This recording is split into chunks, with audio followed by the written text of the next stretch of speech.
You are now listening to the Someone's Favorite Productions podcast network.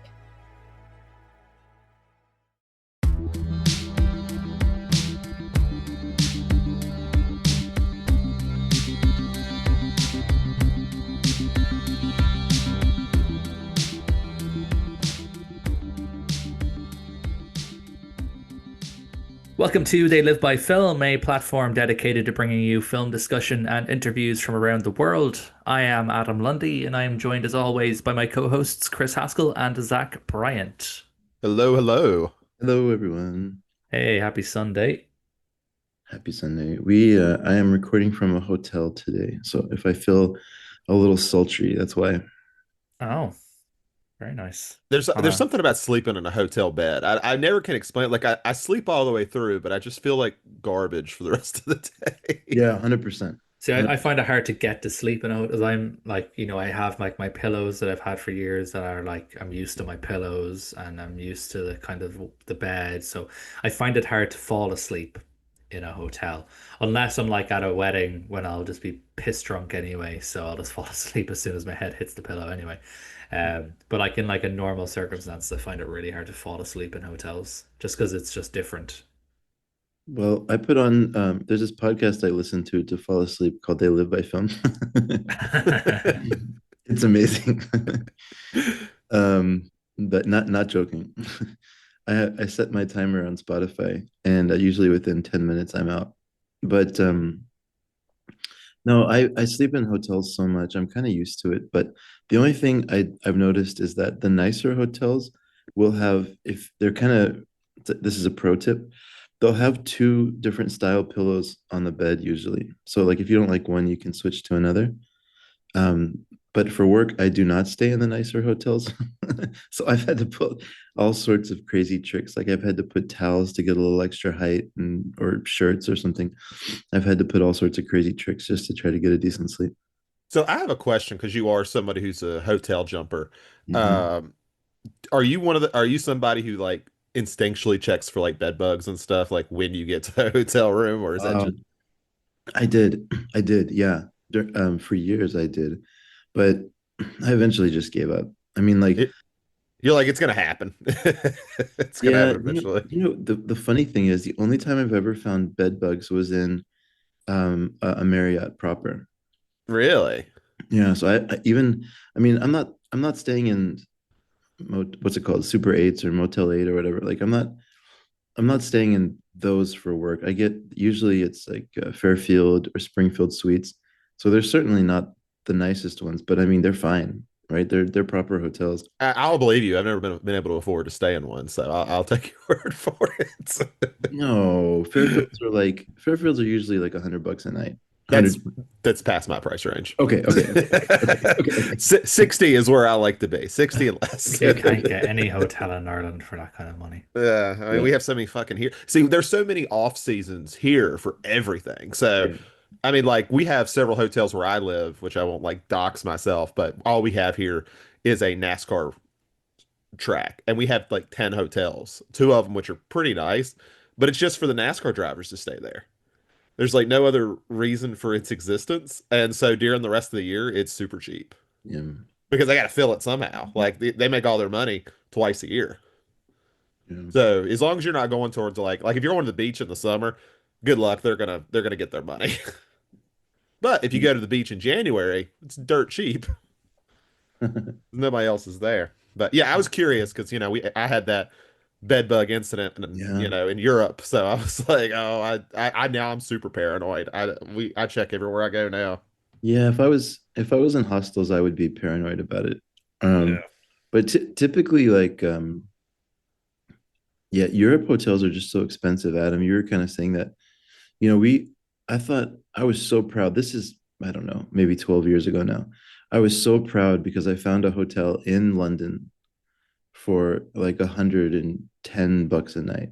I was like, oh man, I nailed it. It's a good price. Well, we meet this guy downstairs. I forget his name. Let's just say his name was Benny. It was something like that. And There and is he's no like man in all of England called Benny. That is some, that is the something. most American name you could have said. There's no man in all of the UK called Benny. No, no, no, His but name was his name was Barry. Barry is a proper English name. no, His no, name no. is He was Barry. well, he was, but he was a Pakistani guy who was a gangster. All Okay, right, his name might have been Benny then. That's okay. so he meets me. He meets us downstairs. It's in an area of town called White Castle or White something. It's where Jack the Ripper was. Yeah, Whitechapel, it's Whitechapel. Whitechapel. Yeah. Whitechapel. And it was really rough. And he's like, look, if anybody messes with you when you're in this area, just tell them Benny, you're with Benny, and they'll leave you alone. And I was like, man, that's the greeting. and and these walls were made from like cardboard. Like I've never seen walls that were so thin. I could hear people like whispering almost next door. So we stayed there for one night and then I found out about this trick. You can get a room above a pub for a pretty good price. So we found some random pub and stayed there for like $80 a night and it was lovely. But You anyways, discovered that taverns exist. I guess so. Fair enough. I thought it was only Lord of the Rings. Well, that's the UK in general. It's just Lord of the Rings. I guess so. Yeah. Sorry to take us on the hotel detour, but no bed bugs in where I'm staying now. I can happily report. Perfect. Yes. Um, for any other business, I wanted to do something a little bit different. For my section, are y'all okay if I go first? Absolutely. Um, Adam, I don't know how long you're going to be out, um, but I wanted to take a minute to say that we have now been podcasting together for 4.5 years, almost 5 years, which is crazy to me. And I just wanted to take a second, instead of talking about movies, just to say you're a really good man.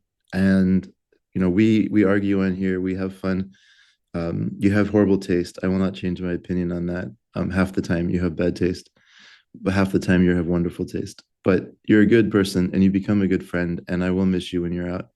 And I just wanted to take a brief human moment to recognize the role you have here. You're a very stabilizing force. You help publish this, you edit it. You're good with music. You're a very artistic and creative person, and I will miss you for the duration you're gone. Thank you. That's very nice of you to say. And Adam, I just want to say you're all right. I like it. I was just thinking you put Zach in a horrible position here to have to think of something nice to say. No, no, no, no. Yeah, yeah. No, that's it, man. Yeah, this has been, it's crazy how this started just as like a podcast, COVID thing. Mm. We were just all bored, and here we are almost 5 years later. And Zach and I will carry the torch for as long as you need us to. And we're still just bored. Like we got nothing out of this. We're still just here because we're bored. I will separately share the bank account that I've been getting rich off of. What? I didn't think to share that earlier. I really should have. No, I mean that's it, man. I don't want to go on and on the air, but I just wanted to say I really do appreciate you as a person, I appreciate you too, man. Thank you so much. of course. And I barely Right. watched any movies. Okay. Zach, I was like, time is to there tell going to us be the movies movies or now. All right, since Adam doesn't have movies either, so everyone's just going to have to listen to me, I guess. So, running tally, just to kind of keep that going, 445 for the year. So, Oh what yeah. is that? Yeah, so good progress. I really haven't watched much too interesting. I'm trying to sit here and look. Mostly just because I've been watching like random horror stuff. I did get to see Psycho in theaters. My girlfriend had never seen it, so she got to watch it on the big screen for her first time. So we did that the other day. Uh, Was it on 35? no, no, it's a laser digital projector. Oh, that's still cool to see on the big screen, though. Yeah, yeah, it was really good time. And she went in kind of thinking, it's probably going to be good, but it's not going to be my thing. And she ended up really. I was like, it's going to be enjoyable, and she did enjoy it. She pretty much just fan casted a remake for half of it, so that's what she did. Pretty much for a good chunk of the runtime. Is she aware And that it already exists and is reviled by everyone? I told her the disappointing news. I told because she had the same idea of like if you're gonna do a real remake, the only person that can play Norman Bates is Andrew Garfield. Like it's the only one that'll work. And she was Mm. like, "Well, who did they get for the remake?" I was like, "Vince Vaughn." She's like, "Why?" I was like, "Yeah, that's what everyone is still wondering. Like 30 years later, why?" And I say that as someone who likes Vince Vaughn, but that is a wild choice. I did go see The Long Walk when it came out, which is fantastic. I highly, highly recommend people go see it. Um, Way more brutal than I actually expected it to be. So it's using Francis Lawrence, who of course is most famous for doing all the Hunger Games sequels after one, um, is directing it, and I actually think that's a really good choice because you can kind of tell he was in a position where he's been making PG-13 dystopian films for so long. He's like, oh, cool, I get to shoot kids in the head. I'm gonna show it every single time. And they did every single time. But it's really good. I was very impressed because I wasn't sure how it was going to translate from the novel, which really is just boys walking like the whole book. So I was like, that's kind of going to be kind of hard to translate to the screen and be interesting. And they're very successful at it. I mean, they kind of revel in the drama element of it more than anything. Like the beginning of the film is really just going on how hard it is physically, and then really the last, I'd say, third of the film is just how you break mentally.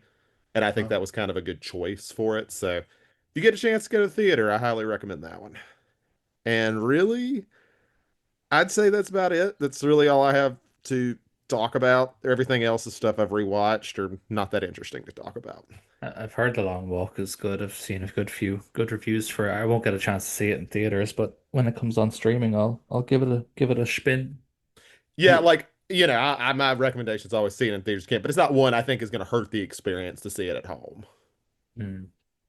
Just a quick question, actually. Just speaking of stuff that's out in theaters, did you guys know that there's a Spinal Tap sequel that came Yeah, out yeah, like yeah. this week? Yeah. Yeah, I Like, saw it listed and I was kind of confused. there's been like, am I right that there's been like there was like no marketing? Like I didn't even, I saw like a snippet of news and I was like, oh, that must be coming out like next year or something. I was like, no, it's like been out for like 5 days already. Like, No, oh, unfortunately, it's not testing well. I think they're trying to kind of half bury it a little bit. I'm still going to see it, okay. of course. It's I know just because kind I, of a weird thing. Like, why? I no, I mean, can Chris, kind of get why. But I just don't know why you wouldn't market it. yeah, but if you look at Christopher Guest movies, although Spinal Tap is not formally one of his, it's what is it, Rob Reiner? Rob Reiner, yeah. Yeah. But if you look at Christopher Guest movies, they never get a lot of marketing. But Um, this is Spinal Tap, though. You know, I it's don't a know. beloved classic comedy. It's just a bit weird that they wouldn't market it. Like the only marketing, technically, well, I don't know if you call it marketing, I guess, but the only PR I really saw for it was last night when I was on YouTube.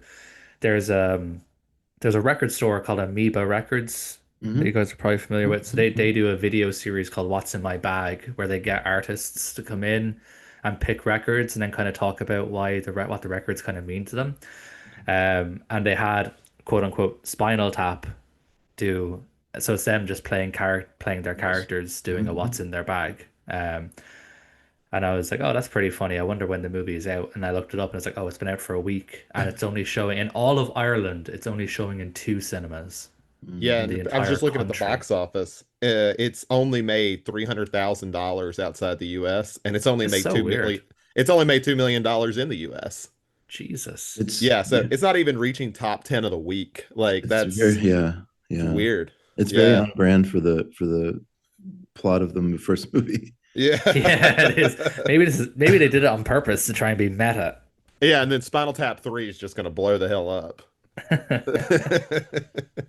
No, it's yeah, the that style of comedy a lot of people don't like as much as I think film nerds do. I think there's Well, like a it's not like general comedy like Airplane or something. I mean maybe it is and it's just not as popular. I don't I know. don't know, man. It is kind of just like jokes. Like it's not. I don't know. It's too. And I know it was like released by the Criterion Collection or whatever. It's not. Like, I wouldn't call it intellectual. You know. you would think it would do as well as like Naked Gun did, but they Yeah, Yeah, marketed the hell out of Naked Gun. right, right. that's the Like, difference. yeah. They did a shit ton of marketing. You couldn't escape Naked Gun. Yeah, like I mean, and you still haven't seen it yet, have you, Chris? I know you've seen it, right, Adam? I saw it last week or the week before, a couple of weeks Yeah. ago. No, I try to avoid theaters. It's Um, fair. actually, It's oh, out on speak. VOD now, I think. That's how I watched it. Oh, good, good, good. Speaking of that, I'm sorry, I do need to reclaim 30 seconds of my time. I saw 1934 Cleopatra on a big screen.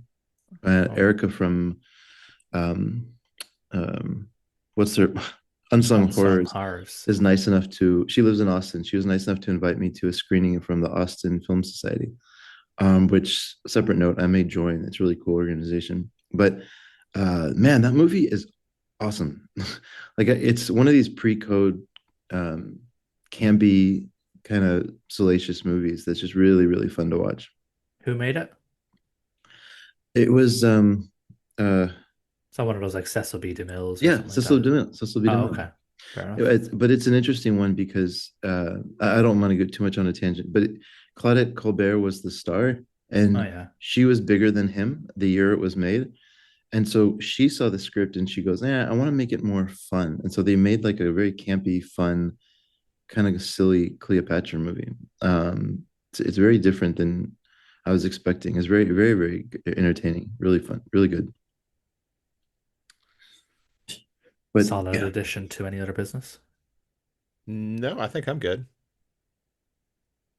Probably like our quickest any other business ever. Yeah, I literally haven't seen anything. I checked Letterboxd and surely I snuck something in somewhere.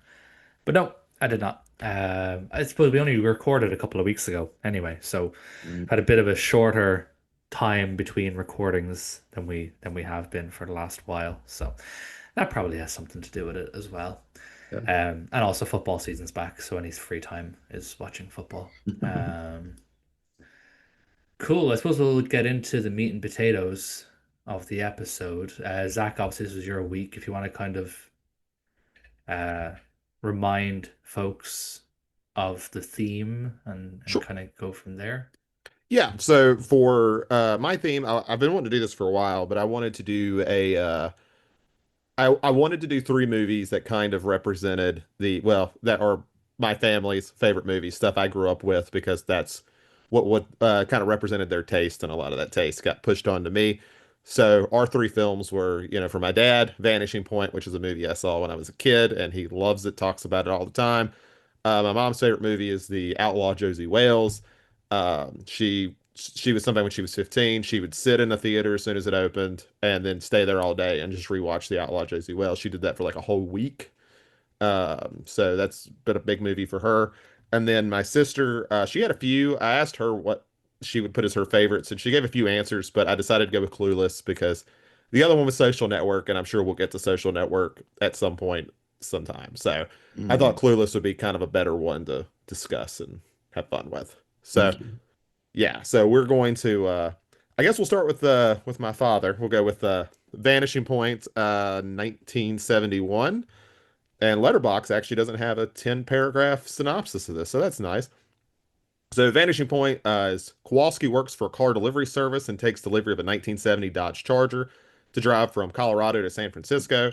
Shortly after pickup, he takes a bet to get the car there in less than 15 hours. That's it. That's pretty much the movie. And I actually really like that letterbox description because it undersells it in a good way. It kind of undersells the scope of the film. Yeah, Um, like I said this to you guys in our WhatsApp, like when I was watching this film, I expected it to just be just like a car movie. Yeah. And I was fine with that. It sounded like it was just going to be, fun times, guy driving a fast car. There'll be some cool, maybe some chases and stuff like that. It sounded like it was just going to be a cool kind of like, I expected a similar vibe to what was that Cronenberg car movie that we watched? Fast Yeah. Company. Fast. That's I good. expected a similar vibe to Yeah. that. Yeah. Kind of like a Heartland car, fast. That's what I expected. So, we got this kind of like existential kind of last American hero, almost kind of like neo-Western in a way. I Mhm. was I was like really like positive, like really pleasantly surprised. Not that like I wasn't expecting to like it anyway. It was just a vibe that I didn't expect. Um, it's a very, very cool film. The cinematography is excellent, especially those landscape shots are just stunning. Really cool music in it, and yeah, just this whole kind of central idea of this kind of last hero who really his character kind of straddles the line between a hero. He's just a regular guy. Obviously, as we kind of see in flashbacks, he's done some heroic things, some not so heroic things, and just how he kind of races towards his fate. Um, it was I realized kind of halfway through the film as well that the ending was spoiled on me by the music video for Audio Slave's Show Me How to Live. Okay. So the music video for that film is or the music video for that song is literally just this film, but like just reshot with the band driving the car. And I remember the end of the music video, and I was like, "Shit! I bet the movie ends this way too." And it was literally like shot for shot. So, um, the movie was kind of spoiled by me because of a music video that I watched as a teenager for a band that I don't even really like. Um, Yeah, I think that if I read right, they consider that album like an alternative track to the film. Like you could listen to oh, their okay, soundtrack instead. Um, I disagree because the soundtrack of this movie is awesome, but it Oh, I thought it is. was interesting. It's very, very good soundtrack, and I wouldn't be the biggest fan of Audio Slave or anything like that. So I would much prefer listen to the soundtrack than Audio Slave. I yeah. don't even remember how the song goes. That's the funny thing. I was trying to remember like how the song "Show Me How to Live" goes. Cannot remember for the life of me. Could not do. I'm sure if it came on, I'd recognize it, but I could not do like a single melody. But I remember the music video very well, because obviously it's based on a really good movie. Um, there's there's some amazing connection into classic comedy since we were talking about classic comedies here. The character that there's this sort of almost like spiritual character that's guiding this driver through the movie, and he's a DJ at a radio station, right? And he's playing music, and he's sort of he has a connection with the driver. I was like, where do I know that guy from? And y'all know where he's from, right? Like his main role. Blazing Saddles. Yes. Yeah. I've never seen Blazing Saddles. What? Yeah, never seen it. It's on my Oh watch man. list. Wow. I wish I'd known that 5 years ago. That would have been much higher up in the list. Um, but yeah, I was like, oh my God. Anyways, it was a fun thing. But man, this movie is awesome. Like Zach, I hope this comes off the right way because I only mean it as a compliment. This movie is nuanced and intelligent in the way that it's made, in a way that I feel like is very similar to the way that I've been like surprised by you and got as I get to know you more. Like you have a kind of a, oh, I'm just this guy, persona to you, but you have this incredible depth of history, and you're very intelligent. And I feel a similar thing watching this movie. Like it just presents itself as this kind of car movie, but I almost feel like this is a spiritual companion to you somehow, or maybe your dad. I don't know, but like I kind of felt like this was getting to know you again watching this movie. I loved it. Yeah, and it's I've always said it kind of in a lot of ways that always represents my dad. My dad's very much a blue collar type of guy. But the movies he likes are always very interesting to me because he doesn't watch like my mom was always the movie watcher, and so is my sister and stuff. My dad, there's just certain things he likes, and Mhm. he sticks to those religiously. Dad likes cars. He will watch car movies all day. His favorite movie is Urban Cowboy, which I almost picked for this, but I actually thought this would be more interesting, and I'm very glad I did pick it. Because I remember watching this a lot as a kid, and it always impressed me because my dad's a big Chevy guy, and he usually does not like movies that aren't like very complimentary towards Chevrolet. So for him to like a movie that had a Dodge Challenger in it, I always thought was must have been pretty good if he actually just still likes it. That's hilarious. Which there is a Camaro in the film. It's the what they use to destroy. They destroy it at the end, so you can't really tell. But yeah, they use a '67 Camaro at the end. Oh, okay, Without so it's a spoiling it. different car at the end. Technically, yeah, because I think they Oh, only had one Challenger left. They started with eight, and I think the other seven get destroyed throughout production. So they didn't want to destroy the last one. So that's they'd like put an empty shell with explosives and just went for it. So yeah, it is a cool movie. I've always been very impressed with it. I think it's got an interesting history to it.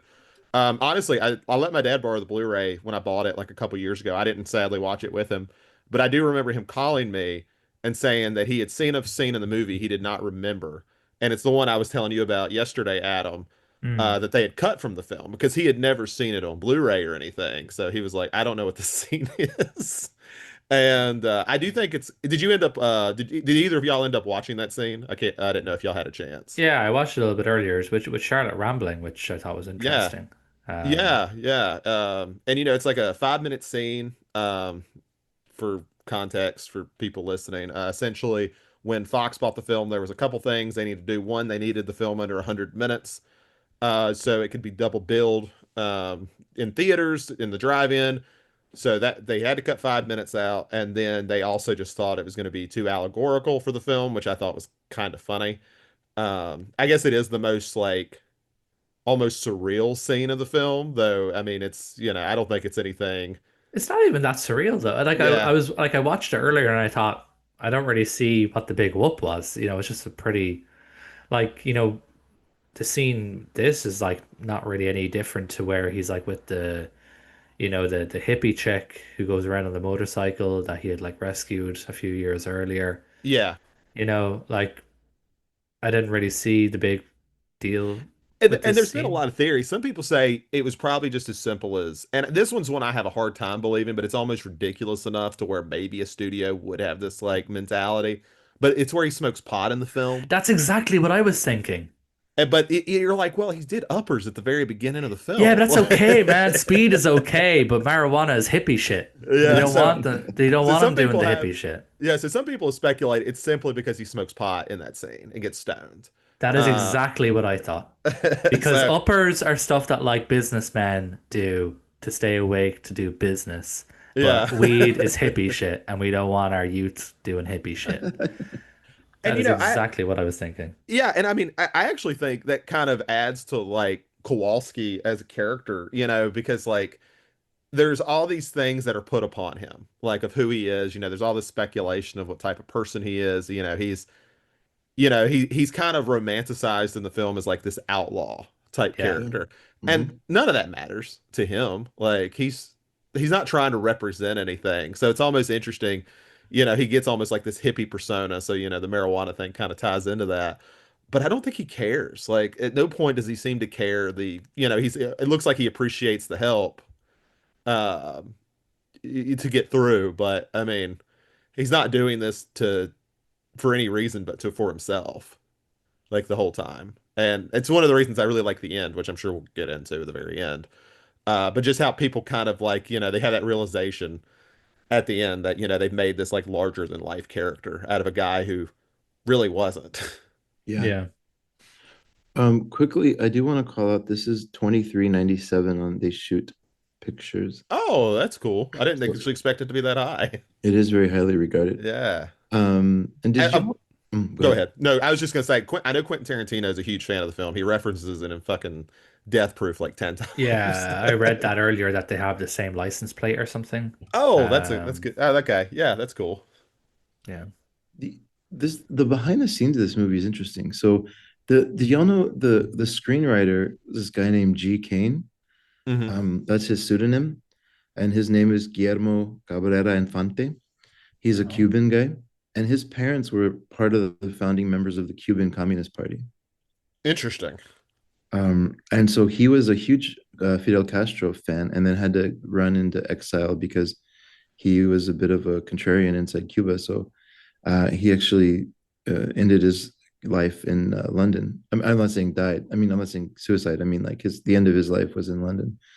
Um, but he was in the States, I guess, for this a little bit, and met up with Richard Sarafian, and wrote this movie. But he was a novelist, and he's known for writing the Spanish Ulysses. So they compare one of his books to James Joyce's Ulysses in terms of um, I guess meaning and scope, and just sort of magnitude. So very very accomplished novelist, and this was a random movie that he wrote along the way. But it kind of makes sense. I know that that term novelistic is always a very douchey term for a movie, but this I feel like this movie is very novelistic.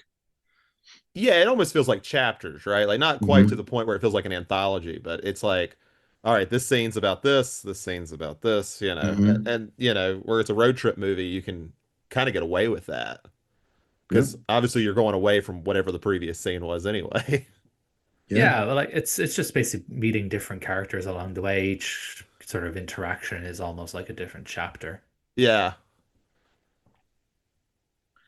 There's a theme here, and we can talk about it more when we get to Outlaw.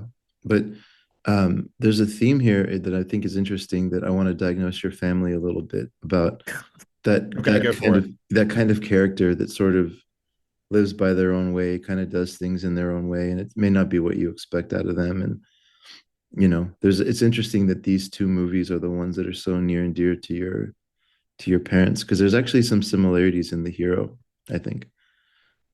Yeah, Um, but I think Barry Newman does kind of like capture, and yeah, I think it's interesting that originally Newman wasn't the first pick. It was Gene Hackman, I believe, was the primary pick, okay. which would be an interesting choice for this type of role.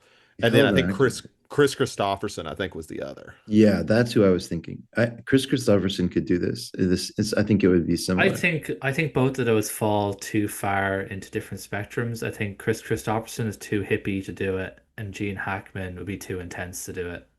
I think Yeah, he's Barry almost too Newman, straight-laced. Yeah, yeah, I think Barry Newman kind 100%. of fits the middle ground perfectly. yeah, and I think he does like really does that stoic character really well. Like I think the risk you always have when you're playing that stoicism, and it's something that John Wayne and Eastwood both did very well with, but you can either come off as kind of mysterious or you can come off kind of boring and dumb. Like, and I think he actually does that. Like he captures that like mysteriousness to him pretty well, where he just doesn't seem like a non-character. He does seem to have like I feel like at least for me as an audience, I'm interested in who he is. Like just like the people Yeah, on the radio are. Like, what's the deal with this Yeah. guy? I think just a lot of his subtleties and his facial expressions do that. Like Yeah. his eyes just have this kind of sadness.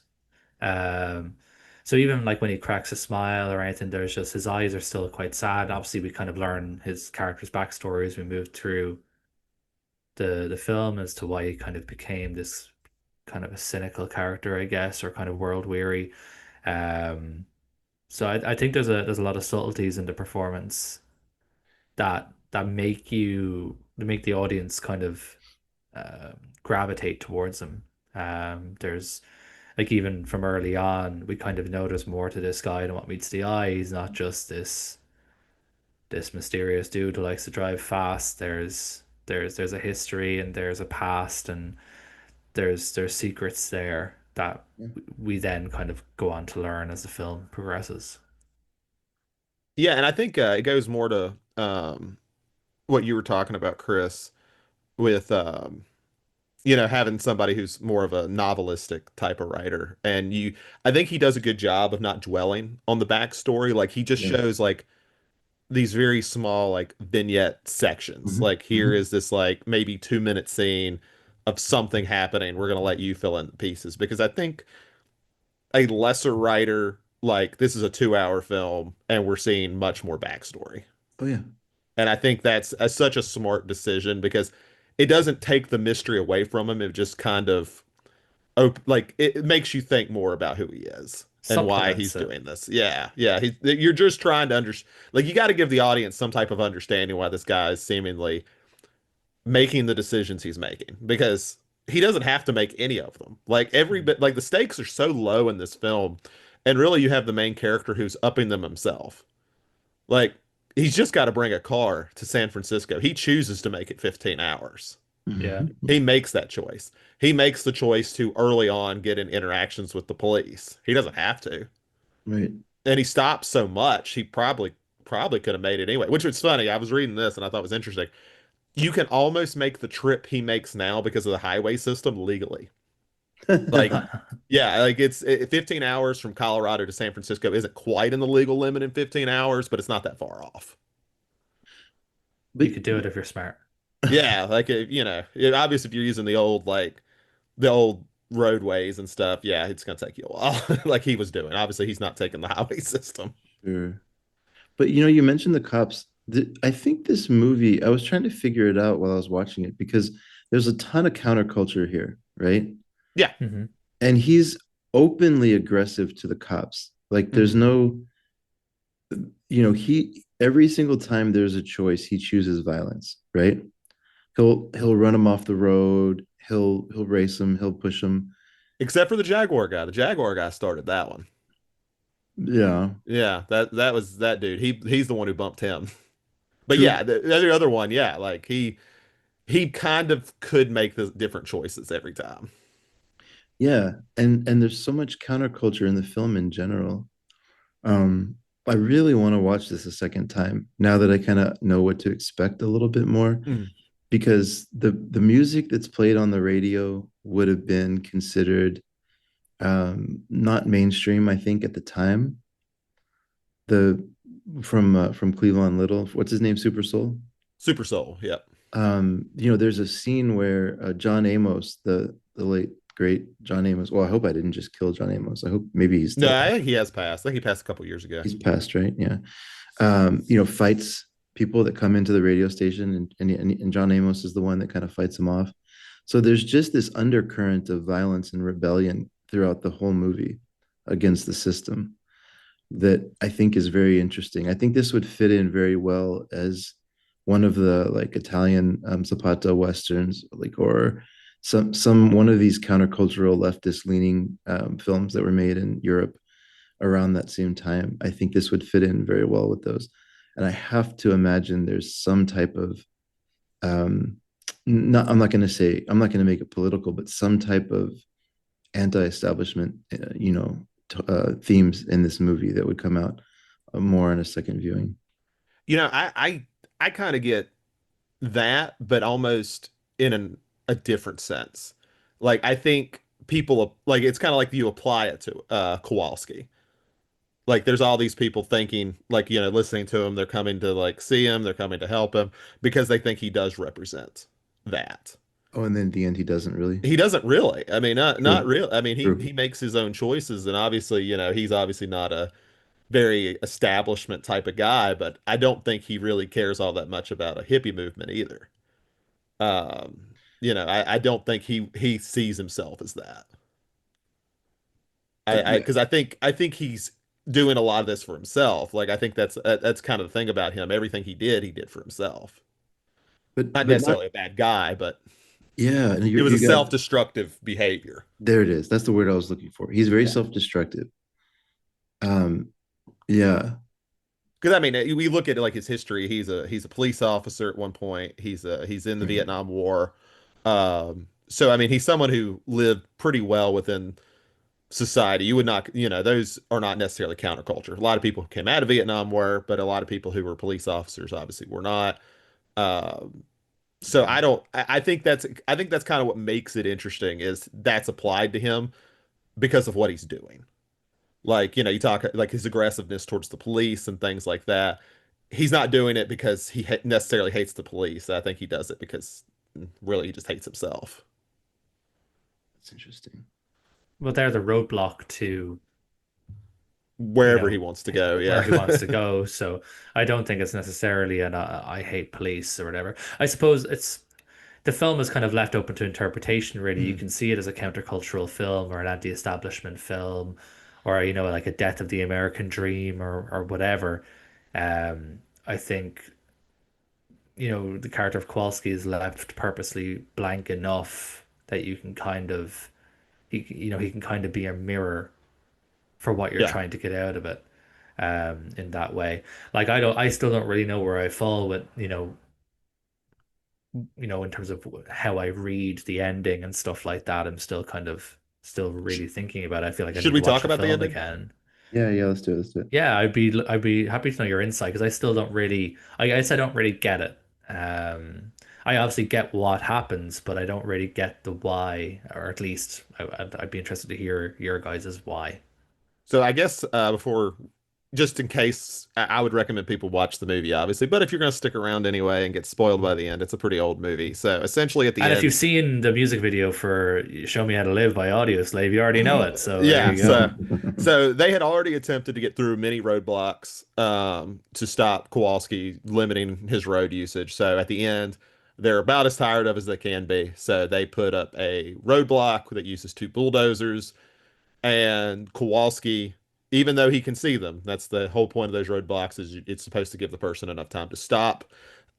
He chooses to pretty much just kill himself.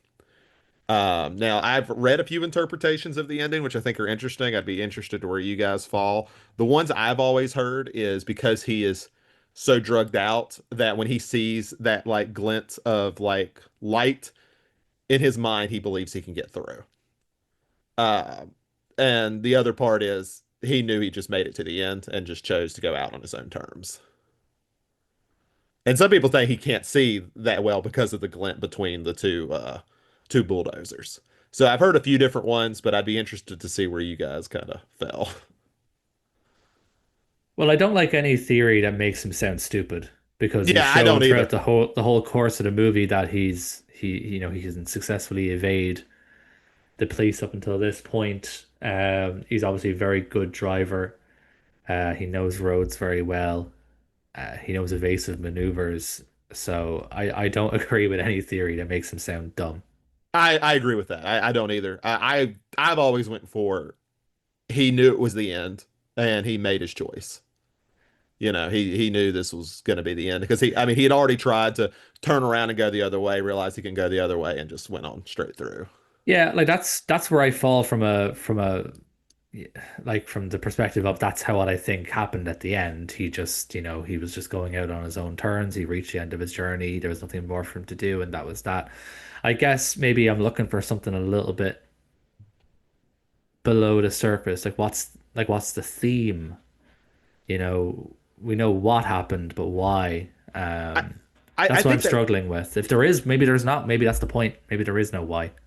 well, I think that's kind of why, like for me, I think about it as, this image people put on him because I think the camera spends a lot of time, after the explosion, looking at, kind of the faces of a lot of people who were there. And it almost, he had been created as almost like this legend. I think the American West very much produces this idea of romanticized outlaws. I think that's such a Yeah. big part of the American West. And I think, watching him die in this giant explosion, it just like, and that's it. And it's like, it almost like it breaks the illusion in a sense, that, he's not larger than life. He just killed himself. And that was it. There's no more to this story. And I think, there is that realization that, maybe a lot of the things, that they built up about him, and that was really it. Yeah. At the end, he was just He's made just a kind of, dude. yeah, and he maybe made a self-destructive decision. Like everything he did was for self-destruction, not necessarily for a movement or to say anything or anything like that. Because the whole time the police are saying he doesn't have to be there till Monday. Why is he doing this? Yeah. And of course, as us as the audience, we know because he wants drugs. Like that's more or less what it's for. He just wants drugs, Yeah. and he just wants to win a bet. And I think the audience is never in that illusion. I think that's one thing the film does is we're not in the illusion of what like Super Soul is necessarily talking about because we know why he's racing down the road so quickly, and it's not really for any particularly good reason. And I think his death is kind of the same thing. It's not for particularly a good reason. So, like, could we read this film as a warning against romanticizing regular people? I think so. And I mean, like, you think about like, we'll talk about Old West Outlaws here, especially with the next film. But I mean, Yeah. you think about Billy the Kid or Jesse James and stuff like that. They were romanticized even in their time. Yeah. Yeah, and at the end of the day, they were people who killed people and robbed them. Yeah, they're criminals. Yeah. Yeah, but people romanticize them. And I think the film does kind of a commentary on that to a sense as well. Because I mean, I mean, yeah, there's, you have a very fast and big muscle car, so obviously it's not a horse, but I mean, at the end of the day, I think he's presented very much as a Old West Outlaw. Hmm. Yeah, it's a really interesting. If we're gonna go down this path, the fact that this guy came from a communist royalty in Hmm. Cuba at a time when they were overthrowing the old government, there was probably a lot of discussion very similar to this, right? Because they were, I mean, this is the tricky part about people like Fidel Castro. And then there's a new guy right now today in Burkina Faso that is still in the hero phase of this journey, although what he's doing could potentially be dangerous down the road. Um, but it always starts off with a celebration of the common man or the common person, right? And it always like there's no heroes in the Communist Party, right? It's just we're all just fighting for equality and like a lot of these kind of things. So these messages kind of become like subconscious in the people that get behind this, right? Throughout history. And I know that I'm sure that the guerrilla fighters in Cuba would have said that there was nobody special there. I'm not saying they would go make a movie like this, but if we're going to go down this path, I do think there's some subconscious messaging that would have been on his, that would have had fragments there that just on his psyche that would have been really hard to shake, I guess is my point. Which would fall in line very well with what we're talking about, or we all are talking about. Um, like there are no heroes, right? We're just a collection of people that are trying to kind of figure life out, type of thing, right? Yeah, and I mean, yeah, like I think mystery breeds like your own story of it, and I think that's kind of what Vanishing Point is going through is like showing these people creating something that isn't there. And yeah, I think I could see the connection there in that sense if you're a writer who's kind of dealing with those type of ideas anyway, how it would kind of come out in kind of an interesting way into the American West, which is a much more individualistic Exactly. ideal um, compared to something like that. Oh, wait a minute. What you just said is changing my mind a little bit. I wonder if this is like this could be also viewed as like a deconstruction of the Western a little bit, right? Of like, Yeah, and I think that's something that's so hard when you're out in the vast like American West. I think it's almost to a degree impossible to separate it from like the Old West, the Wild West, or however you want to put it. I think it's like almost impossible to do because there's so much stuff hasn't aged there. You know, they don't, you know, you go out there and I mean, obviously you live right. in Texas. Those vast areas have been the same for hundreds of years now. Like they haven't moved. So there's always like that sense there between like all the little towns and stuff like that. Yeah.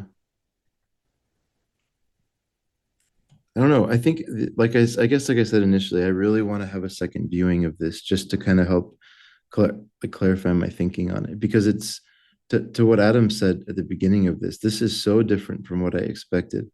In a really wonderful way. I understand why this is sort of a I don't know if cult classic is the right word, but it feels I'd say like now, yeah, I would say okay, now it is. yeah, It definitely didn't start that way since I forgot which studio had it, but they were like, this movie is not going to do well, yeah. and it did so well in Europe, and then Fox came in and said, okay, well, Which obviously doesn't there's surprise money to be me. made here, yeah. Doesn't surprise me that it did well in Europe either. Well, and that was something else. When we were talking about that scene that was deleted, they were basically like, well, she was such a big star in the UK and Europe and stuff like that. There's no way they were going to cut her out of the film. In the Mm, US, it wasn't the same deal. It mm. was like, it doesn't matter if we cut her out here. Which, fun fact, is since we were talking about the naked chick on the motorcycle, learned about her. She played in like three movies, and in all three movies, she's naked in them. That is like her whole career. Which I was like, I guess I guess you were successful there for a few years doing that. Got a few years out of it. Yeah, yeah, I made a little money. Gilda Texter. I had to look up her name. Yeah, Gilda Texter. Just another kind of fun thing. Well, not fun, I guess. Well, kind of fun, depending on your definition. Before we move on, did you know this film was remade? Oh, the Viggo Mortensen. Yeah, I saw that yesterday when I was doing like some reading. It sounds terrible. They like gave him like a legitimate reason to be driving across the country. So like, cause like his wife is giving birth or something. It sounds like, Terrible. That defeats everything interesting about the yeah, movie. it's like the plot of the of fucking Due Date. And that film it. Yeah. Robert Downey Jr. and Zach Galifianakis, Yeah. or like a planes, trains, and automobiles kind of shtick. Awful. Yeah. Yeah, it's no, the whole point of the police are like, why is he doing this? Like, it doesn't make Yeah, sense. None of this makes sense. Why are we here? ruined And all then the I love mystique. like in Nevada, like when he gets to Nevada, they're like, well, all you really have him for is a couple misdemeanors. It's like he's like, what do you want us to do about it? He hasn't done anything here. That's Is fair. what's the connection to Edgar Wright's Baby Driver? Why is it referenced in the same sentence as that? It Um, is it? yeah. I just Ed- from what I read, it's just he likes the movie. Yeah, I mean okay. that's yeah. I mean, because I really wouldn't find many connections at all, really. I mean, besides like there's fast cars in it, but Baby Yeah. Driver doesn't even use like American muscle cars or anything, which I feel like is a big identifier for this movie. He calls it an inspiration for this movie, but for Baby Driver, but I guess that's pretty vague. I That's guess fair. like the way they do the backstory for Baby, but they still go way more in depth than they do here. Well, it's because Edgar Wright is not as talented of a writer, but we don't have to uh, get into that. but That yeah, I mean, is a hot take. all right. Well, anybody have any like last feelings on Vanishing Point before we move on? No, I think if we'd done this perfectly, we should have had your dad come on and say what he likes about it. Like you have to get his take on it and somehow publish it to what's it called? Substack. Yeah, he's Yeah. gonna be like, the Dodge was really cool. That's gonna be his feelings. No, Dad, your dad's a closet communist, man. Oh He's been God, hiding don't let him hear that. Good God. this. Dude grew up in the 50s. I think he would die. Somehow his heart hurts. You just know why. Sorry, go on. All right, we'll go about 5 years later. We're gonna go to The Outlaw Josey Wales, which is, fun fact, probably my favorite Western ever. So me and my mom have that in common. After avenging his family's brutal murder, Wales is pursued by a pack of soldiers. He prefers to travel alone, but ragtag outcasts are drawn to him, and Wales can't bring himself to leave them unprotected. Kind of a, I mean, it's true. Not the way I would have described the film, but that's fine. So let's get some thoughts here. I guess, Chris, let's start with you, just because like I'm curious where this is ranked. I assume this is ranked fairly high. Would you guess in or outside of the top 1,000? I would say in, like maybe not the bottom of the 1000s. Like I would say it's somewhere around there. I was 100% expecting this to be in the top 1,000, if not the top 500. This movie slaps and fucks and whatever people say now. I love this movie a lot. I'll get into it. However, it is just outside. It's 1,099. Wow. Yeah. I mean, I That's guess I still guess pretty like good. yeah, I guess you think about like Clint Eastwood westerns like that he directed. I mean, obviously Unforgiven's going to be super high. Like Sure. that's going to be the one that's going to be the highest for him by far. That's probably like your top 200 if I had to guess. Bridges of Madison County. Oh, there it is. Unforgiven. Yeah, 300, but it's right there. 300. Yeah. Yeah. Bridges of Madison County is also in the top 1,000. And he's right. Mystic River might be high. It is high, but that's it for the top 1,000. He has two Yeah. movies in the top 1,000, and then a ton in the top. So let's say 2,500. But um, He yeah, has man. I directed a ton mean, of slop. Sorry. I'm sorry to just jump Dude, in. yeah, the dude makes movies so fucking fast. Yeah, it's like, we're getting it done. Go, I'm go, just go. looking through his filmography and like, geez, I forgot he directed that. There's so much slop in this list. Which Sorry, I don't. Adam, do you know like his whole process for making films? It's wild. I Like, assume the dude just like has an idea and just shows up and starts shooting. well, no, he has a rule because he worked for Leone, and Leone was a perfectionist. He would reshoot scenes hundreds of times. Okay. So when Eastwood became a director, he was like, "We're going to do this twice. We will not do a third. Whichever one's the best one is the one we're keeping." Okay. And there's a famous story with Armie Hammer when he played in J. Edgar that he thought they were doing a rehearsal part, so he still had the script in his hand. And to Eastwood, it was good enough. He's like, "Close the gate, we're done." He's like, "Wait, I thought this was a rehearsal. There's a script in my hands. Like, we can edit that out. That's not a problem." And one of my favorite Matt Damon stories is when he played in that rugby movie, which is not good, but he did play in it. And Matt Damon had to give like a South African accent, which is very hard for like Americans to do very well. It's hard for anyone And to do really well. yeah, and so he does the first scenes, first take of the day. They're doing it, and Damon's like, I just don't know if I nailed that because as soon as they do the first take, Eastwood's closing the gate. He's like, all right, let's move on to the next one. And he's like, he goes up to Eastwood and he's like, hey, do you think we should do that just like one more time? He's like, why? You want to waste everybody's time? And he's like, all right, cool. And I think it's very fascinating. Eastwood is a very fast director. He's that famous under budget and ahead of schedule. So he's always been that way. So I think sometimes that allows actors to give their best, and I think you get really good movies out of that. But if they're not, whew, you get some rough movies. Yeah.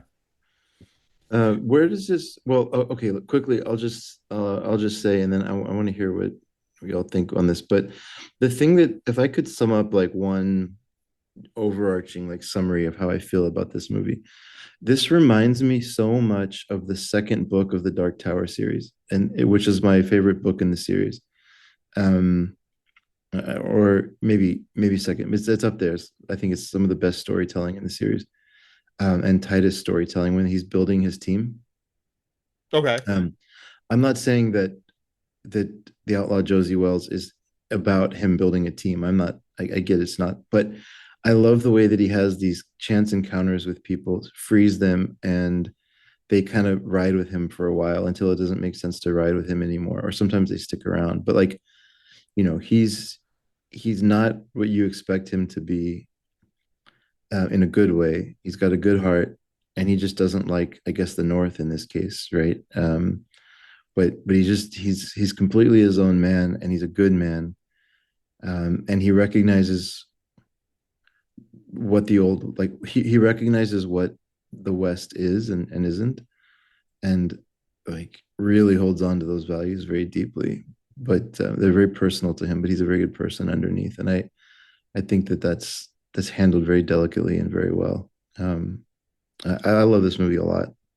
Can't wait to talk about some more reasons why. But what about y'all? I think Adam, I loved your comparison when you kind of talked about. So I'd like to hear like you expand on that a little bit. Yeah, and the comparison died off pretty quickly as I continued on through the movie. But the opening scene um, was very Bergman-esque. I was Yeah, watching it this was. going like, geez, wow. It was reminded, there's a lot of like visual motifs kind of similar to the Virgin Spring. Mhm. The way, like, we know when he's kind of with that skinny tree and stuff, like, which is basically exactly like the Virgin Spring. So I would be curious, like, to know if Eastwood was a Bergman fan at all, or if he was a fan of the Virgin Spring, because that opening kind of scene, there was a lot of visual motifs there that were very Bergman-esque. But one thing that really gripped me kind of the whole way through the film, but especially from the kind of start onwards, this is a stunning looking picture. Cinematography is fantastic, and the colors especially. The colors in this movie, and there's quite a few 70s movies that are, I don't know what it was, whether it was the film stock that they used at the time or some kind of post process or something, but there's this look that's in with the colors, with a certain hue and stuff like that that are in this film that are in a few other 70s movies. Um, they really look gorgeous here. Um, I also really like the fact that it's a Western, but it's not like a traditional kind of set in a desert, you know, going through, the Sierra Nevada or whatever kind of a Western. It's very wet and sloppy in the bogs, in the pastures, in the mountains, in the hills. It's a setting you don't really see too much in the kind of biggest westerns. You think of the most famous ones, and like you have like the Dollars trilogy and Once Upon a Time in the West and stuff like that, and like John Ford ones where they're always kind of set like out west. Um, Whereas this one was a Missouri, so we're Mhm. talking like mainly to the east here, mostly. If my US geography is kind of on point, it's certainly more east than it is west, um, geographically speaking. Um, so it's a kind of western I'd never really seen before, in terms of like the setting and the geography and stuff like that. And yeah, the visuals of the film really blew me away. Um, I kind of mentioned this to you guys. It gets a bit plotty as it goes along. Like I really enjoyed the kind of first hour where it was like, this kind of cat and mouse between Josie Wales and the kind of guys from the norths and these what are they? They give a certain term to like those pack of soldiers that kill his family at the Blue start. coats, right? Or red legs? Which one? What was the first word you said? Blue coats? Blue coats, maybe something like that. I can't remember the term that was used exactly, but whatever. Yeah, that kind of cat and mouse chase between Josie and them, I found really interesting. And the film just kind of gets going and going, and like as you kind of said, Chris, he meets more people and more plot happens, and by the end, it was like, okay, like let's have a final stand here or something, let's get going, and it does get there. So I found the kind of third quarter of the film a bit plotty and kind of I was ready for it to kind of get towards the end, but it's still a great film, really well directed, really well acted. Clint Eastwood's obviously fantastic in it, and I'm definitely gonna make it my business to watch more of his westerns. Saki already told me about Pale Rider. Is Pale it Rider, yeah, Pale Rider? And I saw there's another one called High Plains Drifter, which I'd heard of. phenomenal. So It they're pretty on my basically watch turns into a list. horror movie like towards the end. It's cool. Awesome. That Yeah, sounds good. They're both on my watch list now after this. I'm really interested in watching more of his westerns. one thing I like about Eastwood quite a bit is me and I've been on Hunter's podcast about westerns, and we talked about this a lot. Weird things about Eastwood is, he's so synonymous. He's a lot like, when you think of John Wayne in the Western, you think of Eastwood, and he really hasn't played in as many Westerns as you think he has, and he also didn't direct as many Westerns as you think he did. Um, and really, when he like directs like his own, he directed four westerns, and they're all kind of subverting traditional westerns in some way. Like this one, you mentioned the location's very different. And of course, you look at him as like a character. You look at Josey Wales' character, and basically his problem is with like the Union soldiers, which is very interesting because it's not like he's like a plantation owner who's fighting for the rights of the South or anything like that. He's or he wants slavery or something. He's just mad. Like he's just mad about what happened. He doesn't really care like about the political issue of it. He's just there. Uh and I think he does that a lot with a lot of his films. Like High Plains Drifter kind of goes into this idea of the savior comes into town to protect this town from outlaws, and he's such an asshole in it because he's like, oh well, you guys are going to pay me to do this, well these are the things I want if you're going to pay me to do them. And that becomes a really interesting story for that. And then when you get into Pale Rider, it really goes hard into like almost like supernatural territory um for that element. And then Unforgiven is all about subversion of West, like his character of William Money is not a good person. And he did a lot of horrible things, and he's dealing with that. So Eastwood was really good about that. It's about how he treated westerns, and so when he did one, it's absolutely worth watching just for that. And I think this is such a strong start when you're starting to direct westerns to go for something like Josey Wales. Yeah, and what you said as well, actually, with that kind of subversion of the the the motives behind the characters in this film, like with the kind of with a film that kind of goes around the Civil War and stuff, you'd expect the politics would come into it, but it never really does. This is very much a personal vendetta, um, like whether the initial violence at the start of the film were committed by Union or Confederate, I would expect the outcome of Eastwood's character would be the same. Yeah, like he joins Um, the Confederacy just because he hates those soldiers. exactly, and I'm sure if it was the other way around, it would have been the other way. The politics are not really important. It's very much a personal vendetta, and in a way, it's also really good to kind of show in film that just because you're fighting on what history dictates was the right side doesn't mean that individual atrocities didn't happen. You look at stories of stuff that happened in liberated France, after D-Day, where, American soldiers raped French women because they felt that they were due some pay, get paid for what they did. You look at stuff that happened, in Asia, after, World War II when islands were liberated, just because you're fighting on what history has decided was the right side doesn't mean that individuals committing atrocities for that side didn't exist. So it's really interesting to have a film like this which depicts Union or people sort of flying the flag of the Union as the villains, not because they're in the Union, but just because they're bad people, if that makes sense. It's not like it's like I wouldn't call this a pro-Confederacy film or, No. like a pro-Dixie film or whatever. Which, if you kind of look at it at face value, you could maybe come away with that conclusion because it's about him fighting Union soldiers. But he's not fighting them because they're Union soldiers. He's fighting them because they're evil people who've done evil acts and he wants revenge for those acts, which I think that's really interesting. Which I'm gonna bring it back to an old episode we did where I actually brought that part up when we talked about Day of the Outlaw, because I still believe that the outlaws that come into that town are actually Union soldiers. It's hard to tell because it's black and white, but their uniform matches from what you Mm, can tell. And I think that's a very similar idea of these are bad people. It doesn't matter what they did, like what they're fighting for necessarily, they did something bad and there is like a repercussion for that. yeah. And I think it handles that well. I think that's kind of the honestly, I think that's the thing that should be done in a lot more films in that sense. Like I think it's easy to do for like because they're both sides of Americans technically. It's a lot easier to do it for Civil War, but it would be more interesting to see that for a lot of other films that I don't think tackle that. Like it's almost like a fear to like it's hard to attack the Allies in a film about World War II because the other side is the Nazis. But Yeah. it would almost make an interesting type of film to kind of like delve into that a little bit more because I think it puts more honesty to it. I think the reason it's probably not done is because there's a lot of stupid people who wouldn't read Yeah. between the lines. Yeah.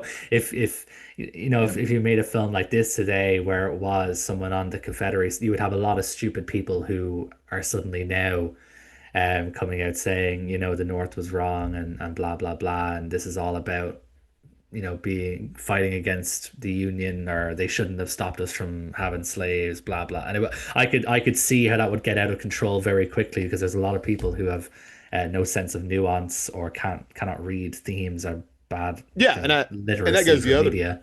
and that goes the other way too, because there'll be people who say, "Well, this is a pro Dixie film. This is bad. This shouldn't. They shouldn't Exactly. make things." So yeah, like oh, this That's why I yeah was thinking it's really good because it yeah. does seem like that on face value, but like when you actually just pay attention to the movie, it's absolutely not that. No, and I think that's another reason they chose somewhere like Missouri, which you do have the Missouri Compromise and stuff, but the further west you go, the less involved in the Civil War they are.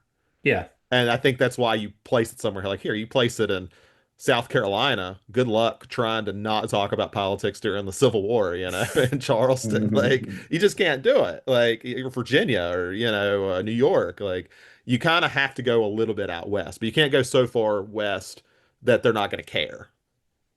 Like where it's like like it's literally just paint at that point. Like why are the Union soldiers out here in Nevada? Like why are they here? Yeah, this is one thing that just to reinforce or give another, thumbs up to what y'all are saying. The fact that this film remains very specific as to his revenge and why he's doing what he's doing is one of its strengths, right? Because there's all this noise around him from the political battle and the political climate at the time, but he's sort of like outside of that. Yeah, Um, yeah, it matters so little to him. yes. It's he's someone like I think they complement that well with all the people he meets where they get to see a more vulnerable side of him because I think if you go to the he's so uncaring, the only thing he cares about is this revenge and he doesn't really have anything else going on. I think you could almost come away as he doesn't have any humanity left. And I think, all the people he meets, it kind of disproves that. Like, what's the Yeah. Native American guy's name? I'm trying to remember Yeah. what his name in the film is. Yeah. I can't remember, but he's incredible with that guy, and he's always saving women that are like in need, and he's fighting for people that are helpless In a or way, it's funny how similar Vanishing Point and this film are. exactly, Yeah, yeah. exactly. I totally agree. The heroes especially. Yeah, definitely. Like you know, you can read that they're maybe trying to make a bigger point, but ultimately they're a guy on a mission. Um, and they both meet characters along the way and learn something about themselves, and we kind of learn a bit more about them as they meet other people. So it is very weird how these films end up being quite similar. And there's a level of nuance I think is interesting to discuss. And I don't have a lot of really strong opinions on this. I just think it's an interesting data point. The novel this was based on was written by somebody whose literary name was, what was it, Forrest Carter, I think. But his actual name was Asia Earl Carter. And he was a huge KKK guy, very prominent in the KKK. Oh, And whoops. Wow. yeah, and he's the one that came up with the slogan segregation now, segregation tomorrow, segregation forever, that George Wallace is famous for saying. Jesus Christ. Um, So that kind of puts it in like a Starship Troopers area, right? Like you look at the original novel and then yeah, you kind of look at to how the movie's made and they're kind of making fun of the other. yeah, Like yeah, like that's kind of why I haven't read the book. I actually didn't It know it was even based on a says it book. on his letterbox. Yeah, Asa Earl Carter, segregationist political activist and Ku Klux Klan organizer. yeah. I mean, And it, there's another version of Josie Wales, The There's Return of a Josie Wales by it's Michael Parks. the sequel, yeah, with Michael The only Parks. thing Michael Parks ever directed. That's wild. Yeah. Okay. Learned something new today. Interesting. but yeah, I think it does add some interesting layers to the fact that this guy, of all people, would have donned a Native American pen name and crafted a novel that was so nuanced and interesting and had so much heart in it, right? That's kind of the point of what we were just talking about. Like, were there good people in the Nazi party? Sure, right? Were there really shitty people in the Allies? Sure. Like, it's very hard to look at a movement and say that um, to completely demonize everybody in the movement, I guess, right? Now, based on what this guy's famous for, he seems like a real piece of shit. Yeah, and I always wonder, like you talk about the Native American thing. So a big thing that came out later with the Ku Klux Klan, I can't talk about specifically with him because I didn't know who he was, but there is an idea with a lot of KKK members or former KKK members, since it's basically a dead thing now, thankfully, was that everyone should go back to their mother country. Native Americans should take back the U.S. White European Americans should go back to Europe. Okay. African Americans should go back to Africa. And I almost wonder if that's like why he could, almost feel like he has like simultaneously weird views because obviously that's a white nationalist type of thing. Interesting. But in a lot of them, they believe that Native Americans should have America back. It's one of those things where it's why politics are so weird, right? Like two people can have opposing views on everything, but they agree on this one thing for completely opposite reasons. Cognitive dissonance. Yeah, yeah, exactly. And I wonder if, without knowing anything about him, I almost wonder if that's how he was successful in writing. If the book is similar, I don't know how similar it is, but Well, if I it, suppose we could to say like this is he wrote the original book the story is on, but he didn't write the screenplay. Like the yeah, screenplay was co-written by Philip Kaufman, who did Invasion of Exactly. the Body yeah, Exactly. Kaufman, Snatchers. yeah. So, he's a smart dude. So, Yeah. And I mean, you probably can read it and say, "Oh, that's an interesting idea that he's a Confederate soldier, but we're on his side." I could see somebody being like, "That's interesting." The rest of this hmm. novel is garbage, but that's interesting, and I'm going to keep that. Right. uh, Yeah. I mean, I don't know. I don't know if there's like a summary thing, but like this movie's just fucking awesome. Like I will 100% watch it again, and I'll be seeking it out on disc and trying to watch it with a commentary. Zach, I'm not as high on Clint Eastwood as you. I do like him at times. I did not like Million Dollar Baby. I think I'm the only one alive. But um, he has a very like patient. It's funny you talk about his shooting style being very fast because his films don't come across that way at all. Like I think he takes his time to tell a story. I think he has. It seems like he has a very good understanding of the story he wants to tell, and he's surprisingly confident as an artist. He he reminds me almost a little bit of my grandpa, who would sit there and you would ask him what he's doing, and he's like, "Oh, just whittling," and he created some of those beautiful woodwork with his little wood knife. And he would just work. You had no idea that he had this intensely creative side. But I found out later in life that he was this master piano player. What's it called? Concert pianist. Hmm.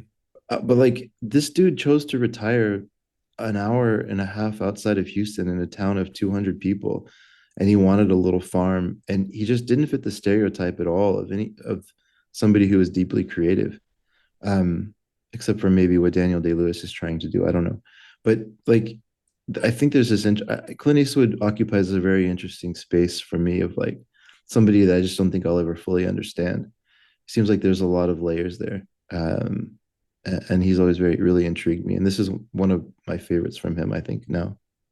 Yeah, I think one thing that helps Eastwood too is if you like look at his cast and crew, he keeps his cast and he keeps his crew especially like as long as he can. Like he is, people who work with him know how he works and they're like they're synchronized, I guess is how he's able to achieve like such fast marks. Like the only people confused half the time are actors. And it's like, why are you doing it this way? He's like, it doesn't matter. Let's go. Just keep on going. And I don't know. I think Yeah, it makes him exactly. interesting because I think it may Absolutely. he treats. I've always liked directors who treat their sets like their work days.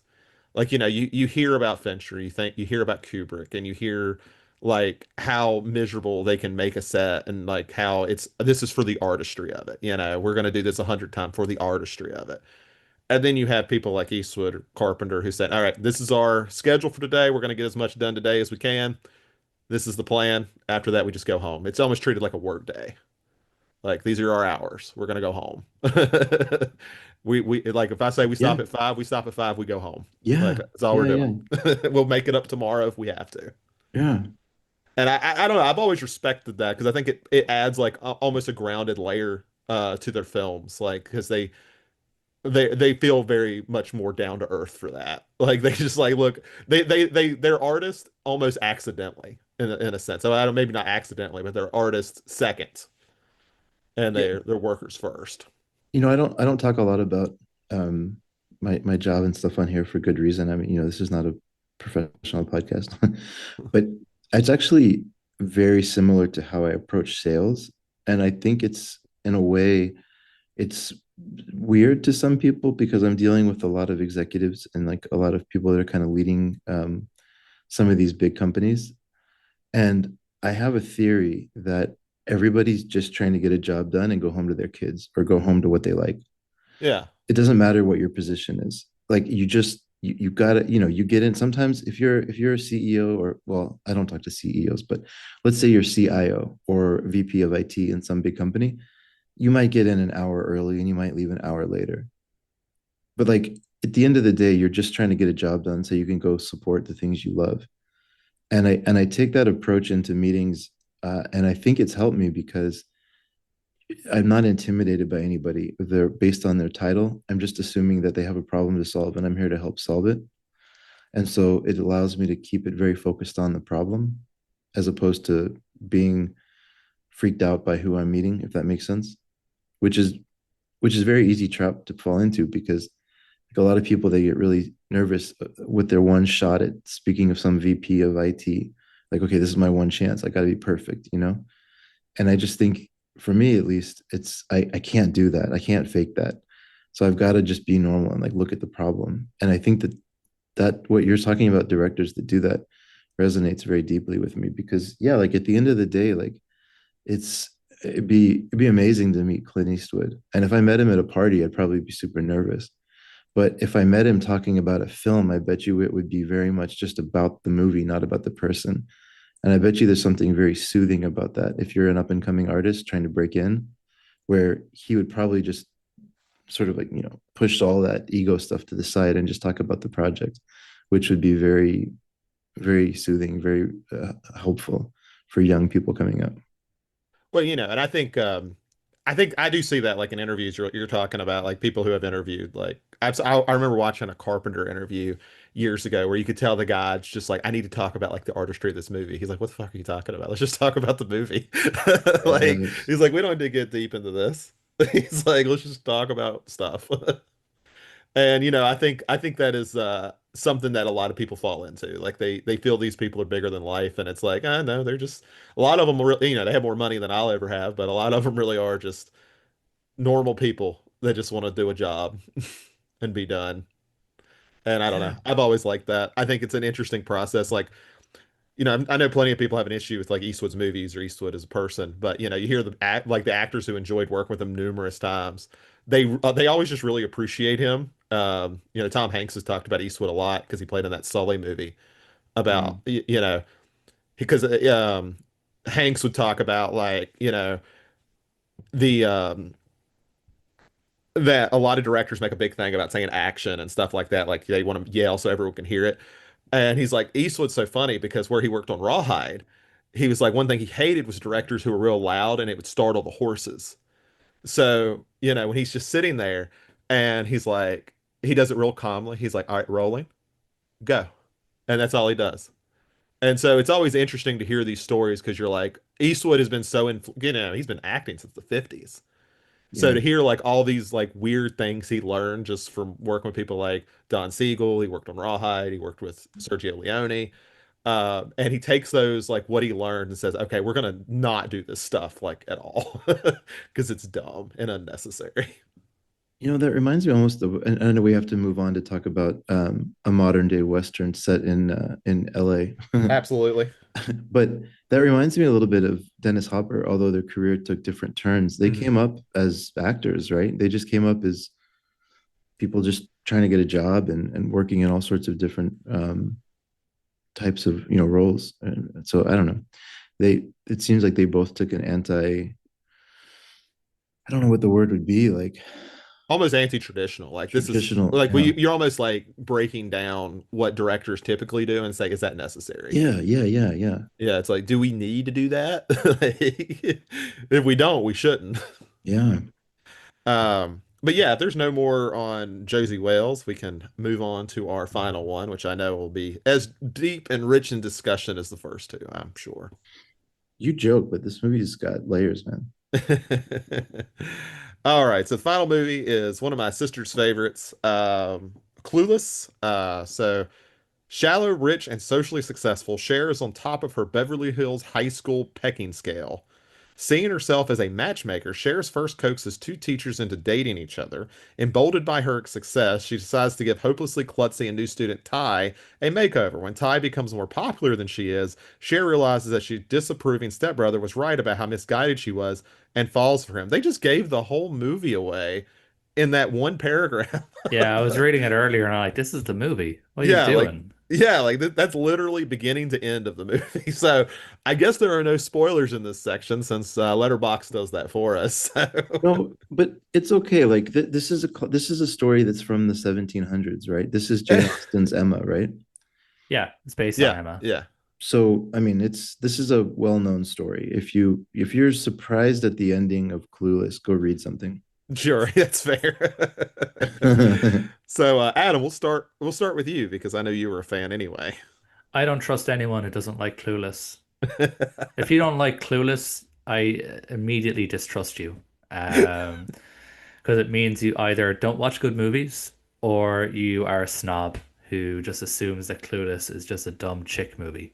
Clueless is so fucking good. Alicia Silverstone gives one of the best performances in cinema. This is like a top tier. It's not like, whatever dramatic, it's not like it's like I don't know, it's not like it's fucking Mulholland Drive or whatever. It's not like it's a super emotional role, but she just kills this role. It's just perfection. Everything she does in this film is just perfect. Um, I suppose if I kind of say maybe one thing that threw me this time around, it's a very unfocused movie. Um, Yeah. it's like the kind of most interesting plot point doesn't really happen till like the last 15 minutes of the movie, which you just kind of mentioned, Zach. It's a very unfocused movie, and it kind of threw me because I haven't seen it in a couple of years. So it kind of threw me like, oh, this is very unfocused. Where are we going here? Um, but the characters and like just the characters in the film as a whole just kind of get you through that. It's more about them than an actual kind of beginning, middle, end style plot.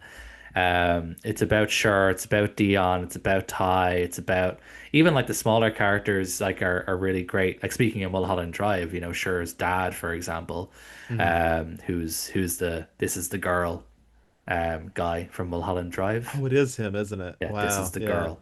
That's him. Mhm. Dan Hedaya, I think his name is. Like Yeah, he's not in the yeah. film a ton, but like every scene he's in is really great, and he's like a really great dad. He comes across as this kind of stern asshole, but like he's actually a really good father figure. He's like really supportive of Cher and everything like that, and with Josh and stuff as well. Paul Rudd's character.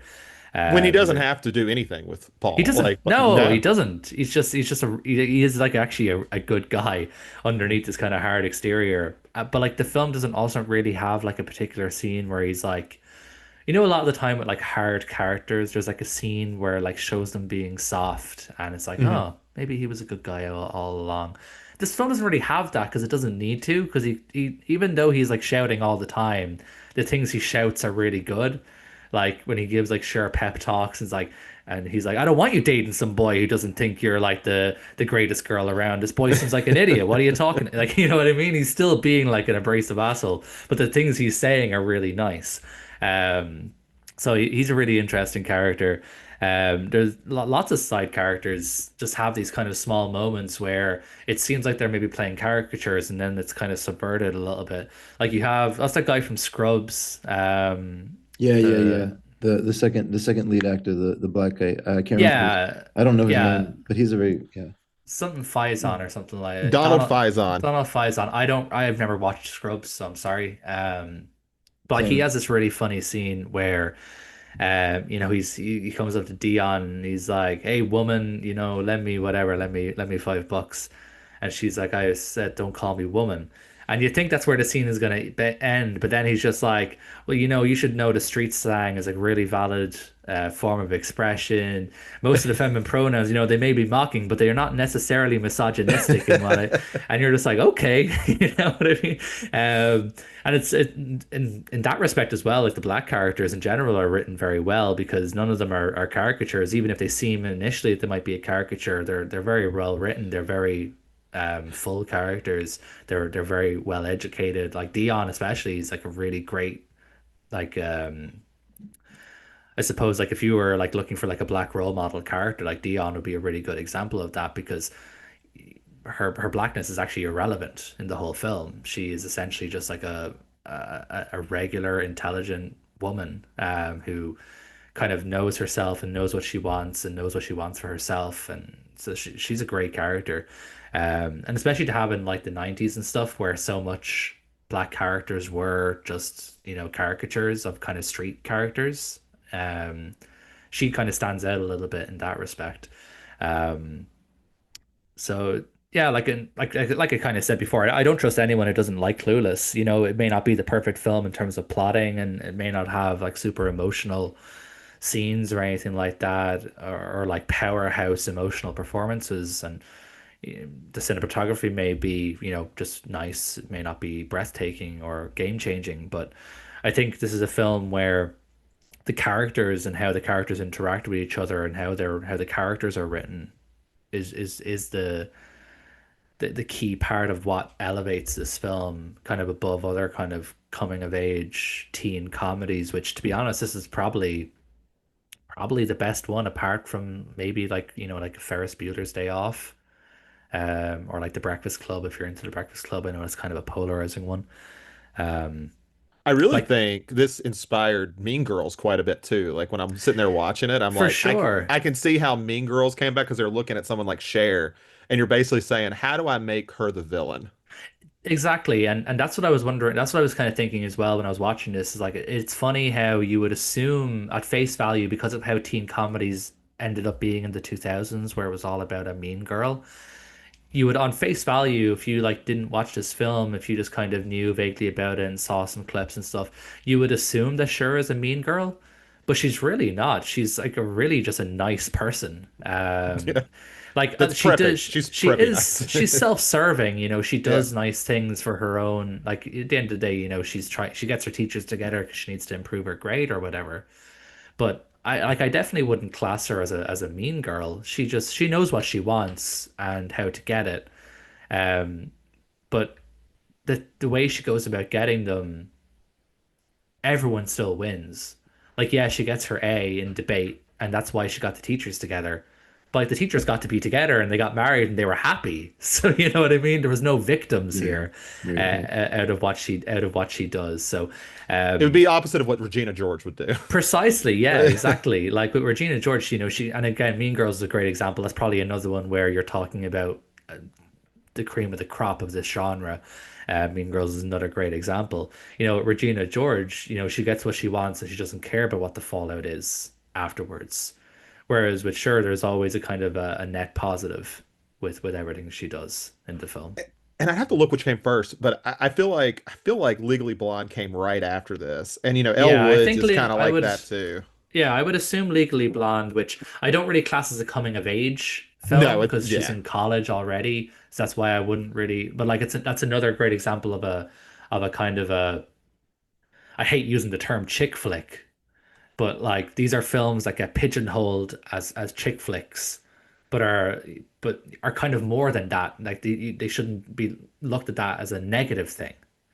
They're films about strong female characters that maybe come off as ditzy or whatever, but they work with agency. and They're really well written they're characters. specifically feminine characters. Like you look at Exactly. like Yeah. yeah, Elle Woods, you look at Cher, they are very feminine, Yeah. Yes. very, Yeah. I and mean, that's never used as a weakness. No, it's not like Molly Ringwald in Pretty in Pink, where like she had to become feminine for her to be accepted. I fucking hate Pretty in Pink. What a dog shit movie.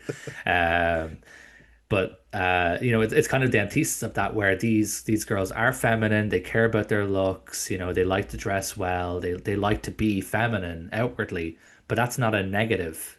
No, That's not a negative trope. That's just part of their personality and their identity, and it's not the be all end all. They have wants and needs and desires and that extend beyond that. I looked up Legally Blonde was 2001, which is a little bit later than I thought. I thought it about might have four been years. Yeah, 99, but I thought yeah, I was um, thinking the same thing. Like it was a pre 21st century film. So interesting. yeah. But again, Um, another great example of a film like Clueless, like Mean Girls, that would be pigeonholed as being chick flicks in a negative way, but they shouldn't be. They're very well written films, with good, strong female role models in them. So that's why like I don't trust people who don't like Clueless, or people who don't like Mean Girls, or people who don't like Legally Blonde. I don't trust you as a person, because it seems like you're probably just you either don't watch them because you assume that they're bad just because they have female characters as the lead, or you watch them and choose to look at them negatively because you don't like women, I guess. I think the three-legged stool here is Clueless, Legally Blonde, and Bring It On, right? Bring It On's a good example. I've never seen it, but Neve says Bring It On is really good. it is good. It Um, is good. It's so I can't really great. speak on it because I've never seen it.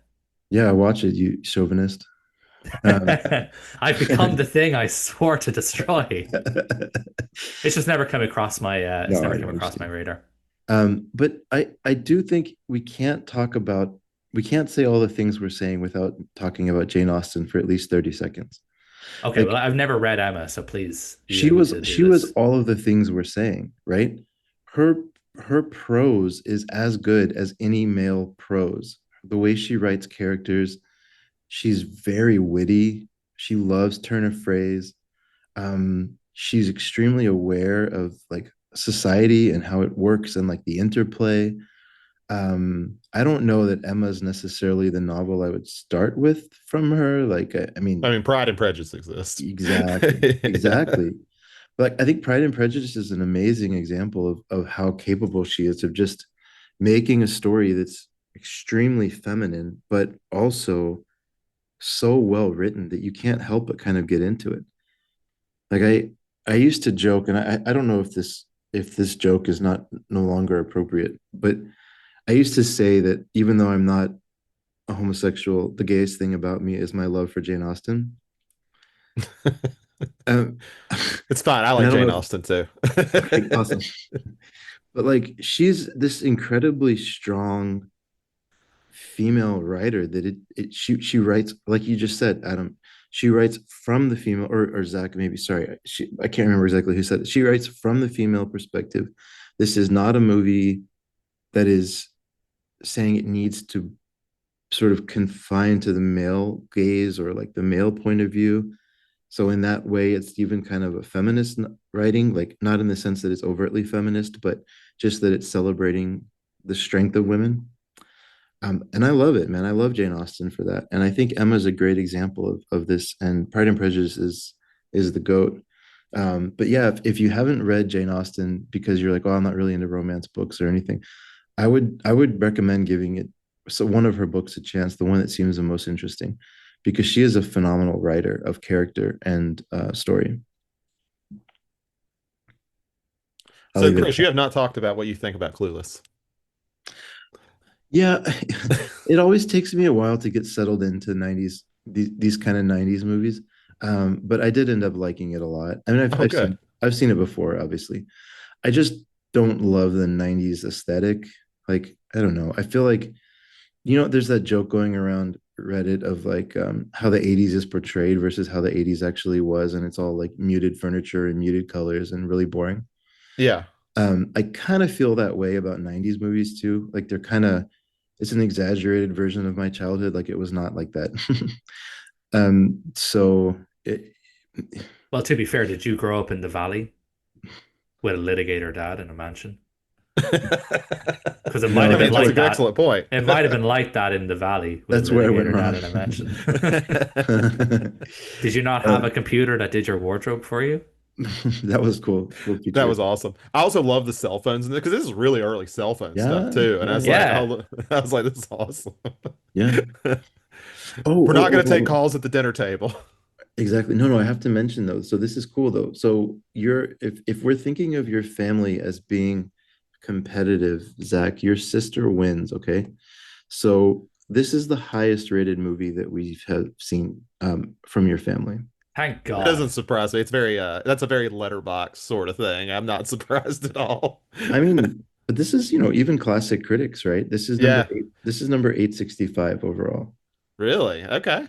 Yeah. That's That is awesome. I love impressive. that. I love that. Yeah, I think that's great. Twice as high as Fast Times at Ridgemont High, which is another Amy Same Heckler. director. Yeah. Oh, okay. So I assumed that would have been in the top 1,000. I was going to say that Amy Heckerling has the same amount of films in the top 1,000 as Clint Eastwood. That's wild. That's awesome though. No, yeah, Fast Times at Ridgemont High is good, but I agree that it's not like like it's iconic, but it's not as good as Clueless. I agree with that rating. Yeah, Um, and and obviously you guys don't know my sister. I do think this represents her well anyway, because she is my older sister, so she was always the very she fits this a lot. She's a very feminine person. She does a lot of makeup. She cares a lot about her looks and things like that. But my sister was the one who took care of me as a kid. Like, I got picked on a lot as a young kid. She's the one who took care of that. She's always been a very protective type. She's always been very self-assured. So the Clueless thing also makes sense for me to pick it over like Social Network for that reason, because I think it fits her a little bit better, like from how she is like personality wise. that's sweet, man. I love how close your family is. I'm not saying that mine is or isn't. I'm just saying I love how close y'all are. Yeah, and what's funny is me and my sister did not get along. Like she took up for me. We did not get along. But I was her brother. She was not gonna let people pick on me. Exactly. Um, but we became a lot closer as adults. Okay. Okay. As is Um, often the case. yeah, yeah, because we didn't have a lot in common as kids, but and 3 years apart doesn't make a difference when you're both in your 20s and now in our 30s. Makes a big difference when one of you's 13 and one of you's 10. Mm. Also, the difference between, I mean, this is a general statement, but girls mature so much faster than boys. Hmm. And so boys haven't hit puberty yet at 10 for the most part. So a girl who has gone through puberty at 13 versus a 10-year-old boy is like an adult versus a baby. Yeah, Like it's shocking. yeah, yeah. And I mean, our parents worked a lot too. So, she had some responsibility in that Mm. sense. I mean, my parents were Mm. neglectful with that, but they worked. They both worked pretty hard jobs. So they were gone most of the day. They'd come home in the evening. That's when we'd see them. I mean, we got ourselves on the bus. It's funny now because I see it all the time. Like young kids, like 6, 7 years old, they're not allowed to get on the bus by themselves now. Right. When I was 6 or 7, we absolutely got on the bus by ourselves. Like we yeah, like it was like 6:30 in the morning. We were getting on the bus to go to school. It was dark out. Didn't matter. We got on the bus. Nowadays they wouldn't let you do that. So it's kind of an interesting change. Yeah. I was thinking about that because I was appalled at the idea of my kindergartner, although he's in third grade now. But when he started kindergarten, I was appalled at the idea of him riding a bus. And then I was like, well, wait a second, I did it. Yeah. like he should just get used to You're, it. But yeah, but you also remember like, man, the school bus sucks. school bus does suck. No wonder Cher wanted to get a license so bad. That's true. Yeah. But yeah, I did want to like echo Adam's point with like uh Cher's what's her name? Is it Silverstone? Is that how you say her name? I want to make sure I get it right. Alicia Silverstone is the Silverstone. actress. Okay. Yeah. I do think she is like gives such a great performance in that because it could have went off the rails so bad to her being unlikable. And it's really hard to just not like her. Like she's very likable. So likable. And I think they balance that out of touchness just enough. Like obviously, like my favorite scene is when she's doing the part where she wants to get involved, and he's like, "Honey, I don't think they need skis. They Yeah, lost yeah, everything, Dad." Or when she's like, You didn't like that red caviar," like as if like these people are gonna need fucking caviar and stuff. It's yeah, so yeah, yeah. funny. Like it's so nicefully thoughtful, but it's so out of touch. So out of touch, but it's pretty not. Yeah, it's thoughtful, but really out of touch. One thing we didn't mention as well, actually, and I forgot to mention it. I was talking about the performances. Brittany Murphy is Always great in this great. as well. R.I.P. Brittany. Really underrated actress. Every time we watch a movie with Brittany Murphy, me and my girlfriend, she's like, I'm like, so sad Brittany Murphy. She's like, Brittany Murphy's dead. I'm like, yes, I've told you this like 4 times. She's dead. She's been dead for like what, like 15 years at this point. I Yeah, don't know. because she loves So, Uptown Girls. That's one of my girlfriend's favorite movies is Uptown Okay. Girls. And right. I was like, yeah, last time she showed it to me, I was like, ah, yeah, it sucks that she died because she's such a great actress. She's like, she's dead. I was like, yes, she's dead. Still dead. That's why you haven't seen her. Yeah. She has so many like just great like one-off little lines in this. Like, Mhm. she's like talking about I need some like herbal remedy. And Cher's like, oh, well, we don't have tea, but we have Coke. She's like, oh shit, you guys have Coke here? Or even like there was a funny line that like I didn't quite get the meaning of it at first, and then it dawned on me, where she's like, I never had straight friends before. And me and Eve were like, what does she mean by like as in like she only hang out with gay people? And I was like, oh no, she means like straight edge, as in like people who Yeah. don't do drugs. So I Not was like, druggy. oh, Yeah, yeah. okay, that's really funny. I didn't get it at first, and it kind of made sense to me later. I was like, that's actually a really funny line. She's really great in this film. There's just so many little lines that she has that are just so Yeah. funny, and the way she delivers them are Because perfect. she's weirdly in like yeah like there's like and that's kind of what makes Ty great is she's not innocent at all and like No, no, and, that's the thing. and Yeah, then yeah. Cher is so innocent with everything in her Right. life. It is a kind of a backwards trope because normally it is usually the kind of out there person, I guess, that is taking the kind of virgin under their wing to kind of let them blossom and stuff like that. Whereas like it's turned on its head that it turns out like Cher is the virgin and she's like, yeah, you know what I mean? I'm saving myself from it, and like she's very open about it. It's not like it's a bad thing or anything, which is again is another interesting thing to have in this movie because normally the virgin is the person is picked on. Um, but she's kind of very open about it, just like, yeah, well, I'm just saving myself for the right person Luke and Perry. whatever. She, yeah, saving herself for Luke Also Perry. R.I.P. Luke Perry. R.I.P. Luke Perry. of Riverdale fame, as that's what everyone knows Luke Perry from, right? Obviously, As 100%. Archie's dad on Riverdale. Okay. Yeah. Um, Anyway, yeah, it is interesting because yeah, like she is still being taken under her wing and kind of given her glow up and stuff like that, but she's also like not innocent in the slightest. It's there's a lot of tropes in here that are really just kind of turned on their head a little bit in and sometimes in very subtle ways. So I will just kind of double down that like Clueless is a very intelligent movie. It's really not a dumb romance rom-com or whatever you want to call it, which again, for people who haven't seen it, would assume it. And it's really just not that. It's a really smart film. The script, apart from the plotting, like I said, which I have a little bit of a problem with, but the actual script, the meat and bones, the dialogue and the characterizations and stuff are excellent. Yep. And I do have to give this connection. I know we have to cut off here soon, but I have to connect this to Halloween Oh, because please do. yes, so Paul Rudd got his introduction. Technically, this movie came out first, but his Hmm. first acting gig was Halloween 6. Yeah. So one of the fun things to do when you watch the theatrical edition is realize when he came back for reshoots after Clueless, because they reshoot the entire third act, and he is much more comedic in the third act of Halloween 6 because he's like this weird like loner character for like the first two thirds, and Yeah. then he just becomes a comedic actor in the third act of the theatrical edition, which I think is great because it's like, oh right, Clueless came out He and he found kind his of realized calling. his strength as an actor. It's funny. um but yeah, any final thoughts on Clueless? Oh, I do have one final thought. Okay. The guy Brecken Mayer who plays Travis, the kind of burnout stoner kid, Yeah. he looks like Trevor Lawrence.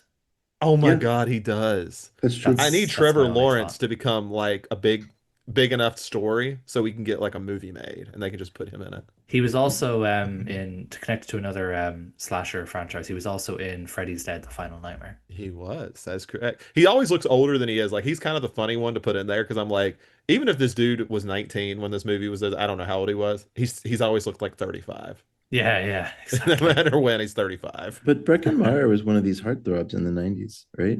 He I have was no idea. he was one of these, yeah, he was one of these like I don't know if Oh, you he was know in The Craft. I don't know if you know the name JTT just by the initials, but he was one of these kind of like Devin Sawa was another one. Like he was Oh, one I of love those, Devin Sawa. yeah, it's a group of kind of heartthrobs. He fit the 90s vibe pretty well. Anyways, yeah, no, I don't have any other thoughts other than to say this is a fascinating glimpse into your life, Zach, and thank you for doing this in this way. It's really cool to see to like I was as I was watching these, I was just thinking of like you and your mom sitting watching Outlaw Josey Wales or like I don't know, whatever. It was a cool experience to do it this way. I appreciate it. I enjoyed doing it. But yeah, I watched Outlaw Josey Wales all the time as a kid. Mom is obsessed with that movie. I don't know. I don't think I've seen a movie as many times as she's seen Outlaw Josey Wales. Which is saying something because you watch Yeah. movies, you rewatch movies. Yeah. So I'm just on a final note, I'm just going through like filmographies of the actors of this film, and I think Dan Hedaya might be the actor we've watched the most because he's in Clueless, Mulholland Yeah, Drive, big David Lynch guy. Blood Simple, True. and Freeway. oh True. wow. So I Wow. think he might be up there for the actor that we've discussed the most on this podcast. The only one that could be is Max von Sydow, just because like we've done a few Bergmans now. So True. that might be the Yeah, competitor right there.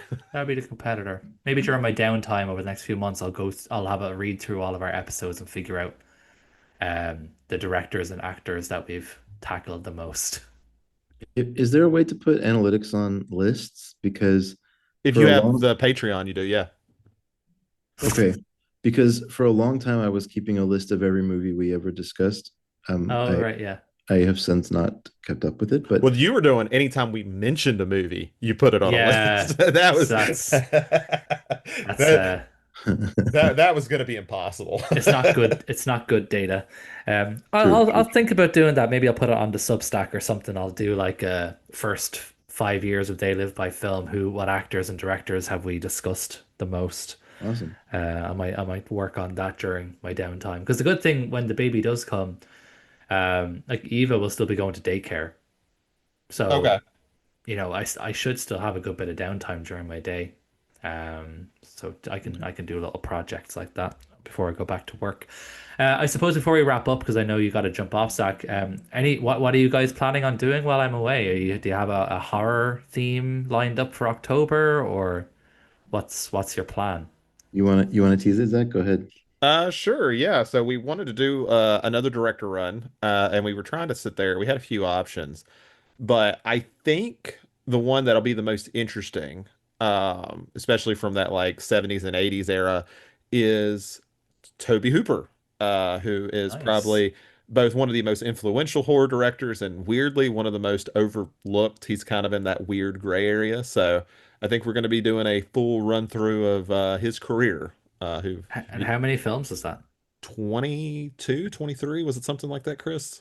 Yeah, Jesus. it's doable. Yeah. Okay. Yeah, You it's get to doable. we get to talk about the guy who made the first UAE horror film. Okay. Yeah, I did that in like 2013. Amazing. Yeah, wild career. Yeah. Well, I look forward to listening to it. Whoops, I hit my microphone. I look forward to listening to it. Right, we'll wrap up there, Zach, because I know you got to jump. Everyone, thanks for listening. I don't know when I'll be back, probably in the new year at some point. Enjoy Chris and Zach's exploits in the meantime. I'm sure there's going to be a lot of crazy stuff that I would refuse to watch under normal circumstances covered over the next few months. Thanks for going on this journey, guys, and I'll catch you sometime. Take All it easy. right. Bye.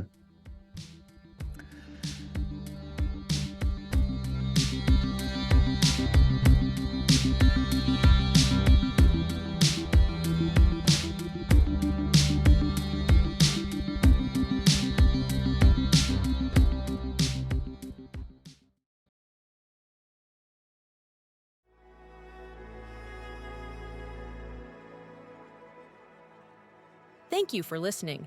To hear more shows from the Someone's Favorite Productions podcast network, please select the link in the description.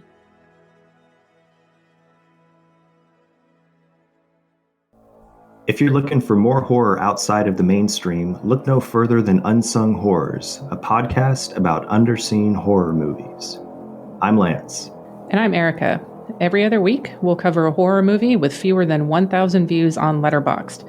We'll even give you double feature recommendations to pair with the movies we discuss.